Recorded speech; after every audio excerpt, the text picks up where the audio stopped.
अस्सलाम वालेकुम नाज़रीन, मैं हूं अयाज अकबर यूसुफजई और आप देख रहे हैं मेरे डिजिटल चैनल। नाज़रीन, सुप्रीम कोर्ट ने आज बहुत बड़ा फ़ैसला दिया है जिसके पाकिस्तान तहरीक इंसाफ ने न सिर्फ सराहा है बल्कि वो ये समझते हैं कि आज हक और सच की फ़तह हुई है। आज मखसूस नशिस्तों के हवाले से सुन्नी इत्तेहाद कौंसिल की जो पटिशन थी और उन्होंने जो फ़ैसला चैलेंज किया हुआ था पेशावर हाई कोर्ट में, उसमें उनकी जीत हुई है। और सुन्नी इत्तेहाद कौंसिल जिन्होंने ये पटिशन दायर की थी, उनकी वो पटिशन जो है रिजेक्ट हुई है और पाकिस्तान तहरीक इंसाफ को वो सीटें मिली हैं। थोड़ी सी कन्फ्यूजन है इस फैसले के हवाले से। हमने इसको दिन को आज रिपोर्ट भी किया है, लेकिन बदकिस्मती से कुछ ऐसी चीज़ें सामने सोशल मीडिया पे और दीगर मीडिया पे आ रही है कि थोड़ी सी इस फैसले के हवाले से इबाम पैदा हो रहा है। मैंने खुशकिस्मती से हमारे जो जियो न्यूज़ के सबसे सीनियर, और मैं तो खुद ये समझता हूँ कि जो सुप्रीम कोर्ट की रिपोर्टिंग के ऊपर अथॉरिटी रखते हैं, अब्दुल कयूम सिद्दीकी साहब, उनको मैंने रिक्वेस्ट करके यहाँ पे बड़ी मुश्किल से बैठाया है कि मेरे जो ऑडियंस है, जो थोड़ी बहुत है, उनको ज़रूर प्लीज़ आप क्लियर पिक्चर्स दे दें। इस हवाले से मेरे से बात करेंगे। सबसे पहले तो इस चैनल को आप सब्सक्राइब करें, वीडियोस को लाइक करें और अगर आपको ये कंटेंट अच्छा लगता है तो प्लीज़ इसको शेयर ज़रूर कीजिएगा। बहुत बहुत शुक्रिया कयूम सिद्दीकी साहब। ये फ़ैसला थोड़ा सा इसका अगर बैकग्राउंड दे दें। मैं तो थोड़ा सा मुझे इतना पता है कि पेशावर हाई कोर्ट ने सुन्नी इत्तेहाद कौंसिल की मखसूस नशिस्तों के हवाले से जो पटिशन थी उसको मुस्तरद किया था, उनको नहीं मिली थी और उस पर फैसले को उन्होंने सुप्रीम कोर्ट में चैलेंज किया था। ये 3 रुकनी बेंच था पहले, उसके बाद फिर सडनली पता चला कि फुल कोर्ट में ये फ़ैसला है क्या? उसका फ़ैसले के हवाले से क्रक्स बता दें, फिर मेरे कुछ क्वेश्चंस होंगे। देखें, ये फ़ैसला है, ये एक मुख्तलिफ तरह का फ़ैसला है। 8 एक हैं, 5 एक हैं, मतलब अगर उसको डिवाइड करेंगे एक ओपिनियन के तो 8-5 आएगा, क्योंकि 13 जज साहबान है तो 8 और 5 की अक्सरियत से फ़ैसला है। अब फ़ैसला क्या है? फ़ैसला ये है कि पीटीआई के जिन लोगों ने सुन्नी इत्तेहाद कौंसिल ज्वाइन कर ली थी, उनको सुप्रीम कोर्ट ने आज़ाद अरकान दोबारा डिक्लेयर कर दिया। हाइपर कर दिया है? अच्छा, चलें। देखिए फैसले ना, तभी तो कहा कि ये 40 लोग जो हैं हाँ, उसमें 40 अफराद ऐसे हैं जो इलेक्शन की ने तजवीज़ दी थी जी। कि जिन्होंने ना अपना पार्टी सर्टिफिकेट दाखिल किया, ना पार्टी टिकट दाखिल किया, और उनको जो है 15 दिन दिए जाते हैं कि वो फैसला करें इस दौरान में फैसला कर लें कि कि वो वो आज़ाद रहेंगे या पार्टी में जाएंगे। पार्टी किस पार्टी में अच्छा, जाएंगे, ठीक है। और जिस पार्टी से वो जाएंगे वो उसके रुकन शुमार होंगे। ओके। और इसके लिए वो पार्टी जो है इलेक्शन कमीशन जो है फिर उस पार्टी से तस्दीक करेगा कि ये आपका रुकन है आपके कि नहीं? रुकन है या नहीं है, और फिर मतलब मामला एक मरतबा फिर इलेक्शन कमीशन ऑफ पाकिस्तान को भिजवा दिया है। ठीक है। और फिर उन्होंने ये कहा कि अगर पीटीआई को या इलेक्शन कमीशन को कोई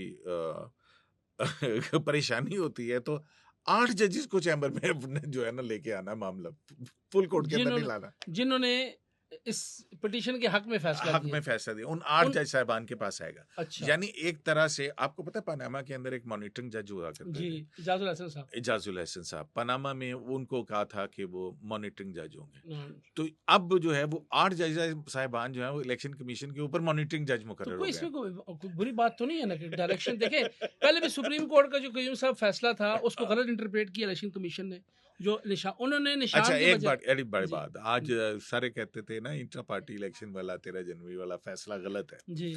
आज 13 के 13 जज साहिबान ने ये कहा है कि सुप्रीम कोर्ट ऑफ पाकिस्तान का फैसला दुरुस्त है, इलेक्शन कमीशन ने गलत समझा है। अच्छा। अगर आप जरा दूसरी तरफ से देखिए ना, कि यही 13 जज साहिबान कह रहे हैं हाँ, कि सुप्रीम कोर्ट के फैसले को इलेक्शन कमीशन ने गलत गलत इंटरप्रेट इंटरप्रेट किया। किया, हाँ, तो ठीक इसका है क्या मतलब था?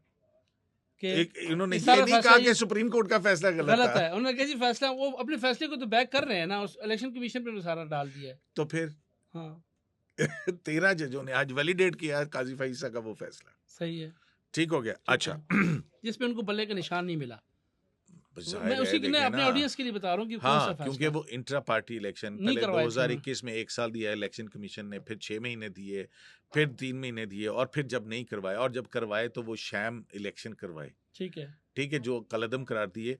और इनको बता दिया गया था कि अगर इंट्रा पार्टी इलेक्शन ना करें, और आपको बड़ी मजे की बात बताऊं कि ये जो तरमीम थी ना 215 इलेक्शन एक्ट के अंदर इंसर्ट करवाई थी, ये पीटीआई ने करवाई थी। अच्छा। और उसके अंदर जो है इन्होंने कहा, वो गवर्नमेंट कहती 5 साल रख लें, उन्होंने कहा नहीं 3 साल रखें। 3 साल बाद इलेक्शन कराए, तो ये जो है उसी में फंस गए। उसी में खुद फंसे थे, हम्म, ठीक है। और वो फिर बाद की बात है, इसके पीछे और भी पॉलिटिक्स होंगी। हार के इंतखाब जीता, ठीक है, और ये डेलिबरेटली उन्होंने बल्ला हारा। ठीक है। इस तरह का करके, क्योंकि उसके पीछे इमरान खान साहब नाअहल हो चुके हुए थे, इमरान खान साहब सिंपैथी प्राइम गेन मिनिस्टर करने के लिए। बन नहीं सकते थे, हाँ, तो लिहाजा वो एक ये स्ट्रेटजी स्मार्ट थी, मूव की गई कि स्ट्रेटजी थी। जिससे, जी हाँ बिल्कुल, और फिर उसके बाद इदारों के ऊपर अच्छा, ठीक है। विश्राम तराजी। क्विकली क्यों, मुझे ये बताएं कि ये फैसले में उन्होंने ये कहा है कि ये जो मखसूस नशिस्तें हैं, मेरे इतलात के मुताबिक पीटीआई तो इसमें ना तो पटिशनर थी ना पार्टी थी, हम्म। तो फिर कैसे सुन्नी इत्तेहाद काउंसिल की पटिशन को रिजेक्ट करके उनको दे दी, इसकी मुझे नहीं समझ आ रही, ये क्योंकि बिल्कुल उसी तरह से है कि एफआईआर कैंसल, जमानत मंजूर। एफआईआर कैंसिल हो जाए तो फिर तो जमानत की जरूरत ही नहीं है ना। तो बताए ना ये क्या हुआ, क्या है? यही तो भाई, मेरे यही तो आपसे समझने की कोशिश, मैं भी समझने की कोशिश कर रहा हूँ। देखें, बात ये है कि पीटीआई तो थी ही नहीं, पीटीआई तो सुन्नी इत्तेहाद कौंसिल थी। जी। अब कानून के अंदर एक ये चीज होती है हम्म, कि जो पार्टी पार्टी होते हैं उसी को। उसी को होता है। हाँ, मैंने ऐसे ही देखे ना, ऐसे इलेक्शन कमीशन के सामने सुन्नी इत्तेहाद कौंसिल पार्टी थी, तीसरी कोई फरीक थी। फरीक नहीं था, पेशावर हाई कोर्ट में सुन्नी इत्तेहाद कौंसिल थी। उन्हीं के उस पे पटिशन पे आए, सुप्रीम कोर्ट में कौन चैलेंज आया हुआ था? था, सुन्नी इत्तेहाद कौंसिल आया था। हाँ, चैलेंज अगर कर ये, रहे हैं। मैं देखें, बात ये है कि ये जो की चूमी चूकी है ना, मेरा ख्याल है कि ये सहूलतकारी की गई है और आइन को रीराइट किया गया। ये दूसरी मर्तबा है कि आज 8 जज साहिबान ने आइन को रीराइट किया है। इससे पहले 63A के अंदर 3 जज साहिबान ने रीराइट किया था। उसका फायदा भी पीटीआई को गया पंजाब था, असेंबली पंजाब वाला। हुकूमत वाला, और अब यहाँ पे भी जो है ये पीटीआई को गया है। तो ये पीटीआई की सहूलतकारी है कि पीटीआई के जितने भी गलत इक़दाम होते हैं आइन से हटकर, कानून से हटकर, उसको अदालतें दुरुस्त करके और फिर उसको झाड़ पोंछ के खड़ा कर देती हैं, कानून बना देते हैं उसको। ठीक है। ठीक है। उनको तो ये सहूलतकारी, मैं तो इसको कहता हूँ, आइन रीराइट करके सहूलतकारी की गई है। आइन के अंदर कहीं नहीं है। देखें, ये भी समझने वाली आपके नाज़रीन के लिए बात है कि जो मखसूस नशिस्त कानून और आइन के मुताबिक मखसूस नशिस्तें उस सियासी जमात को मिलती हैं जिस सियासी जमात ने इंतखाबात में हिस्सा लिया हो और कोई सीट जीत के वो वहाँ पे आई हो, बिल्कुल ठीक। और उसके लिए उसने लिस्ट जो मखसूस जमातों की पहले से जमा करवाई गई हो। अब इसके पीछे पहले जमा करवाने की क्या वजह होती है? उसकी ये होती है कि अगर मेरी पार्टी जीती तो ABCDEF जो हैं ये मेरे मखसूस नशिस्तों पे उम्मीदवार होंगे। उनकी बाकायदा स्क्रूटनी होती है, 62-63 के ऊपर देखा जाता है, पूरे उतरते हैं नहीं उतरते हैं, टैक्स रिटर्न्स जो हैं, ये सारा कुछ होता है। जो तो एमएनए के नवाज़मात हैं वो पूरे होते हैं। एक तरह से ये होता है कि इलेक्शन से पहले और फिर उसकी बुनियाद पे जो सीटें आती हैं उसी तनासब से फिर जो है वो तकसीम हो जाती हैं। तो यहाँ पे पीटीआई ने सिर्फ 2 अरकान की लिस्ट दी हुई थी। अब ये सहूलत फराहम की गई है कि इलेक्शन शेड्यूल दोबारा जारी किया गया कि जनाब आप जो है वो एक लिस्ट जो है पीटीआई अब दे सकती है। अब लिस्ट पीटीआई दे सकती है, लेकिन 80 में से 40 अरकान ऐसे हैं जिनका कोई पता नहीं कि उन्होंने वो आज़ाद हैं या नहीं हैं, और जो कि सुन्नी इत्तेहाद कौंसिल ज्वाइन कर चुके हैं। उनके हवाले से ये कहा गया है कि वो 15 दिन के अंदर लिस्ट जारी करेंगे और 15 दिन के अंदर वो पार्टी ज्वाइन करेंगे कोई, और वो पार्टी जो है ना इलेक्शन कमीशन को तस्दीक करेगी और इलेक्शन कमीशन ने फौरी तौर पर 7 दिन के अंदर ये करके और उसकी बुनियाद पर नशिस्तें डिस्ट्रीब्यूट करके और फिर कंप्लाइंस करना है। तो ये वो फैसला है जिसको मैं तो कहता हूँ कि ये आइन के साथ दर्जी पना जो है ना, सब ये कि भी इस साइज का कुर्ता काटा जाए। आइन और कानून तो सीधा सीधा लागू होता है। इतना प्रेडिक्टेड फैसला था कि रात को सोशल मीडिया पे वो मालिक साहब ने भी कहा कि 5-8 होगा। वो नहीं, मालिक साहब तो सुन्नी इत्तेहाद कौंसिल को दे रहे थे। सुन्नी इत्तेहाद कौंसिल को ये कह के दे दी जाती ना कि ये एक पार्लियामानी पार्टी है और इसका हक बनता है, तो शायद मेरे ऊपर मुझे कोई एतराज ना होता है या इस तरह की कोई आइन को रीराइट करने वाली बात ना होती। बिलखुसूस जो अरकान, अब देखें ना मेरी बात सुने, कहा जाता है कि 13 जनवरी के फैसले के बाद इलेक्शन कमीशन ने कहा कि आप आज से आज़ाद हैं। ठीक है ना, पीटीआई अरकान जो है आज से आज़ाद हैं। आज के फैसले के बाद जो सुन्नी इत्तेहाद कौंसिल ज्वाइन कर चुके थे, सुप्रीम कोर्ट ने कहा आज से वो आज़ाद हैं। 40 लोग तो जो पहले वाले थे वो निकल गए। मैं यही कह रहा हूँ ना कि ये एक ऐसी कड़मास और खिचड़ी बनेगी इसका। और फिर दूसरी एक और बात, सुप्रीम कोर्ट ने जो नशिस्तें कलअदम करार दी हैं तकरीबन 22 के करीब, नेशनल असम्बली टोटल 70 के करीब बनती हैं सूबाई असम्बलियों को मिला जुला के, जिनको मुअत्तल किया था 6 मई को, उनको भी महफूज कर दिया। उन्होंने कहा है कि जनाब ये 6 मई के बाद से एमएनए नहीं होंगे। ये क्या बात हुई भाई? या वो 6 मई से एमएनए पहले थे थे या नहीं या थे? नहीं थे? हाँ, मुझे तो ऐसे उन पे अफसोस है बेचारे, वो अपने बैग उठा के नहीं, जा रहे होंगे। इलेक्शन के नहीं, वो बैग उठा के जा रहे होंगे, हाँ। समझ नहीं रहे हैं आप हाँ, मैं बात समझ को। गया हूँ कि उससे पहले मैंने कि थे, वो एमएनए थे उनका टेन्योर कितना था, 3 महीने का या 2 महीने का? 1 मार्च से लेके और 6 मई तक हाँ, देख लीजिए, हाँ, मार्च अप्रैल मई जून 2 महीने तक, जुलाई जुलाई, 3 महीने। ठीक है ना, हाँ, मई तक और 2.5-3 महीने वो भी जो है, एमएनए वो है। एमएनए थे। उन्होंने जहाँ वोट डाला था, सदर का इलेक्शन हुआ, सेनेट का इलेक्शन इलेक्शन, हुआ, वो इंटैक्ट तो है। वो उनको उसको बचाया गया है। हाँ, क्यों बचाया गया है? क्यों मुझे नहीं पता। किसको फायदा हुआ? सदर कौन बना? जरदारी साहब, सेनेट के चेयरमैन कौन? पीपल्स पार्टी। अच्छा, उनकी सहूलतकारी की गई, आप समझ रहे हैं? यार मुझे तो नहीं पता। ये मुझे नहीं पता। हाँ। अभी ये 40 अरकान कहाँ जाते हैं, किसकी तरफ जाते हैं, कौन सी पार्टी में शामिल होते हैं? अब तो आजाद है ना वो, हाँ, कि लेकिन मौजां लग गई हैं नहीं, उन्होंने। सब अब मुझे ये बताएं, आप अभी भी बात कर रहे थे कैमरे के हट के कि ये इतना आसान नहीं है। आपने मुझे कहा, मेरी नाकिस राय या जितनी मेरी समझ सूझ है, तो मुझे तो समझ आ गई कि इस वक्त पीटीआई ऐवान में सबसे बड़ी पार्टी बन के आई है अकेले। आप गवर्नमेंट को ना देखें। अभी क्या, अभी देखें मेरी बात सुने, 15 दिन इंतजार करें। मैं वही बात करूं ना कि नहीं, मैं कह रहा हूँ, नहीं, नहीं, नहीं, मेरे नहीं, आप ऐसे ही खाम में कह रहे हैं। यार सब उन्हीं के बंदे हैं ना, उधर मुझे जाएंगे वो। बताएं कि पीटीआई कहाँ है? कहाँ है पीटीआई? बताएं ना, कौमी असेंबली में पीटीआई कहाँ है? पीटीआई है ना, कहाँ? मौजूद है, उन्होंने कह दिया अब है किस ना बैनर सारे। तले?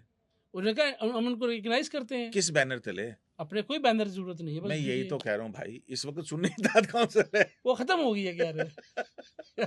आप कंफ्यूज ना करें मेरी ऑडियंस यार को। मैं बात मैं आपसे पूछ, मुझे उसमें क्लियर क्या है कि ये देखिए, उसमें एक डायरेक्शन दी है क्लियर, आपने कैसे रिपोर्ट दी किया है? पहले मैं मुझे क्या पता। यही तो मैं सोच, मैं तो ये कह रहा हूँ भाई उन्होंने कहा।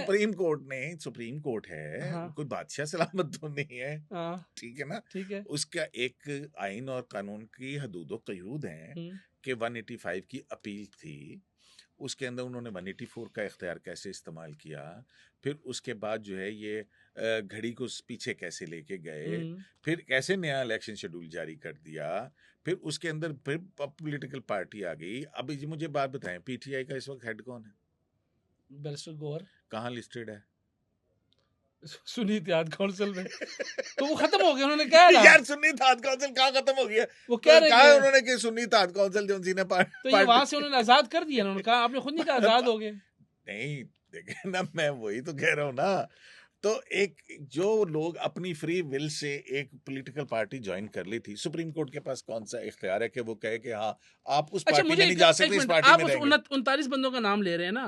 हाँ। सुने, आप 39 बंदों का नाम ले रहे हैं, मुझे क्विकली ये बताएं जो इससे पहले सुन्नी इत्तेहाद काउंसिल ज्वाइन कर चुके हैं, वो आजाद हुए कि नहीं हुए? वो जो पहले वाले हैं। ये मुझे नहीं पता। ये आपने बताया, सुप्रीम कोर्ट आप गौर करते हैं कि मैं गौर करता हूँ? मैं कैसे बता सकता हूँ? देखें बात ये है कि वो ऐसे अरकान जिन्होंने पीटीआई के कागजात नामजदगी बयान हल्फी दिया था और फिर उसके बाद जो है उन्होंने नजरियाती का टिकट दिया था, फिर खुद को आज़ाद डिक्लेयर कर दिया था, ये वो लोग फिर हैं। किसी ने पीपल्स पीटीआई का कहा था, ठीक है ठीक ना? है। तो ये क्योंकि आज़ाद डिक्लेयर कर दिया था, तो 40 ऐसे लोग हैं। क्यों इलेक्शन कमीशन ऑफ पाकिस्तान का वो फैसला कलअदम करार दिया गया कि वो फैसला जिसके अंदर इनको आज़ाद अरकान डिक्लेयर किया गया था। अच्छा, ठीक है, मुझे ये तो लग रहा है उसके ऊपर बुनियाद जो बनी थी वो गिरा दी गई।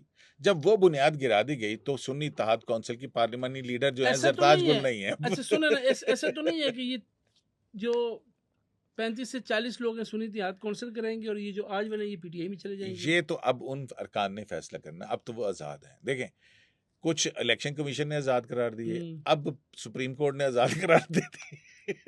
तो अब क्या पीटीआई का है? तो उनकी तो मौज लग गई। अब जिधर मर्जी जाए वो। अब वो जिस पॉलिटिकल पार्टी में कहेंगे कि जी हम इसमें हो शामिल सकता है कुछ सदर साहब अपनी पार्टी में ले जाए अब उनको। मुझे नहीं पता, अब जो पार्टी कहेगी अच्छा, कि हाँ क्विकली ये ये बता दें, हमारी है, आपका भी टाइम बड़ा कीमती है, मुझे ये बताएं कि अब हुकूमत के पास 40 अरकान अगर उधर चले जाते हैं तो आप देखें कि कितना बड़ा शिफ्ट आ 2/3, हाँ जाएगा। 2/3 पे नहीं, सिंगल मेजोरिटी पे चले जाएंगे। मुझे ये बताएं कि अब अगर ये हुकूमत के पीपल्स पास पार्टी में शामिल हो जाते हैं सारे के सारे, फिर हाँ, ये मैं वही कह रहा हूँ, फिर हुकूमत पीटीआई, फिर शहबाज शरीफ साहब फारूक हो जाएंगे। मुझे ये बताएं कि अब सुन्नी इत्तेहाद काउंसिल की पटिशन होगी खारिज, इलेक्शन कमीशन इसमें रिव्यू पटिशन में जाएगा, जा सकता है, या हुकूमत जाएगी, कौन जा सकता है? देखिए, इसमें इलेक्शन कमीशन भी जा सकता है क्योंकि उसके एक फैसले को कलअदम करार दिया गया है। वो पहला फैसला जो चैलेंज हुआ था सुप्रीम कोर्ट। हाँ, अच्छा, यार मुझे हंसी आती जा रही है, अच्छा मैं क्या बताए ना, करूं अब यार। क्या करें, फैसला तो बताए ना। तो अच्छा, अब वो जो है मुझे खुद समझ नहीं आ रही कि फैसला क्या है यार। यार अगर आपको नहीं मुझे समझ तो में। सिर्फ एक फैसला बड़ा अच्छी तरह से समझ आ रहा है, वो है माइनॉरिटी, जिसको माइनॉरिटी कहा जी, गया है, कि दो अकलियत जज को। साहिबान ने जो है पेशावर हाई कोर्ट के फैसले को बरकरार रखा है कि भाई ठीक जो है। सुन्नी जो हुकूमत को दी गई सीटें बिल्कुल दुरुस्त दी गई हम्म, हैं, हम्म, क्योंकि सुन्नी इत्तेहाद कौंसिल पॉलिटिकल पार्टी नहीं थी अंडर 51 के। ठीक है। ठीक है, ये पूरी सुप्रीम कोर्ट कह रही है कि इस 51 के नीचे वो सुन्नी इत्तेहाद कौंसिल कोई पार्टी आई नहीं। नहीं है, ठीक है। लेकिन उसका इनकार जो है ना वो आज़ाद अरकान है। ठीक है। ठीक है ना, आज पहले इलेक्शन कमीशन ने पीटीआई को आज़ाद अरकान करार दिया था, आज सुप्रीम कोर्ट ने आज़ाद अरकान करार दे दी। ठीक है। तो अब जो है ये मामला फिर एक दफ़ा वो हो गया, और फिर 15 दिन दे दिए। अब 15 दिन, मुझे पता है मंसूर अली शाह साहब की ये जजमेंट है, तो मंसूर अली शाह साहब ने जनरल बाजवा को भी 6 महीने की एक्सटेंशन दे दी, जो सुप्रीम कोर्ट का इख्तियार नहीं था। ठीक है। ठीक है, उसके बाद फिर जनरल बाजवा साहब ने 6 महीने के अंदर पूरी पार्लियामेंट को उड़ा दिया। पूरी पार्लियामेंट ने उनको वोट दिया। वोट दिया, बिल्कुल ठीक है। ठीक है ना। हाँ बिल्कुल सही है। तो अब देखते हैं कि ये क्या होता है, कौन सी सियासी जमात में कौन जाता है कौन नहीं जाता है। लेकिन ये आप कह रहे हैं इतना आसान नहीं, अ, जो ये पीटीआई वाले हंस रहे हैं कूद रहे हैं, इतना आसान नहीं है। ये मेरा ख्याल है कि तो इनको जो है ना 15 दिन कम से कम इंतजार करना चाहिए मिठाई खाने से पहले। चलिए, बहुत बहुत शुक्रिया।